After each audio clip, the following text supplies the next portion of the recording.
क्या आपको पता है 1947 में बंटवारे के 14 साल बाद साल 1961 में भारत और पाकिस्तान के बीच दोबारा बंटवारा हुआ था। भारत ने एक गांव के बदले पाकिस्तान को अपने एक दो नहीं बल्कि एक दर्जन गांव दे दिए थे। भारत ने जो गांव लिया उसका नाम है हुसैनीवाला। तो आखिर इस गांव में ऐसा क्या था जो भारत अपने 12 गांव देने को तैयार हुआ? हुसैनीवाला गांव का भारत की आज़ादी और स्वतंत्रता संग्राम में बहुत अहम योगदान है। पंजाब के फिरोजपुर जिले में आने वाले हुसैनीवाला गांव में ही आज़ादी के नायक भगत सिंह, राजगुरु और सुखदेव की समाधि है।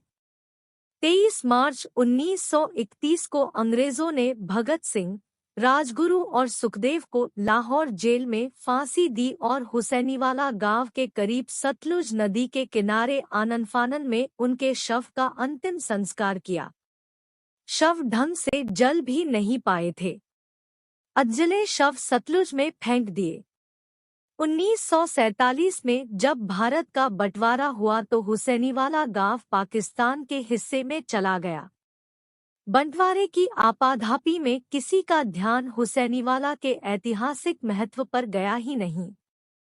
बाद इन शहीदों के परिजनों और तमाम लोगों ने इस गांव को वापस लेने की मुहिम शुरू की। शहीदों के परिवार वालों ने तत्कालीन प्रधानमंत्री पंडित जवाहरलाल नेहरू की चिट्ठी लिख भावुक अपील की। इसके बाद पंडित नेहरू ने पाकिस्तान से हुसैनीवाला गांव देने और बदले में फजिल्का के करीब बॉर्डर से सटे 12 गांव देने की पेशकश की। पाकिस्तान इस पर राजी हो गया। साल 1973 में पंजाब के तत्कालीन सीएम ज्ञानी जैल सिंह की पहल पर हुसैनीवाला में तीनों शहीदों की याद में भव्य स्मारक बनाया गया।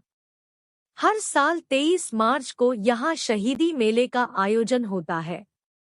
साल 1975 में जब भगत सिंह की मां विद्यावती देवी का देहांत हुआ तो उनका अंतिम संस्कार भी हुसैनीवाला में ही हुआ।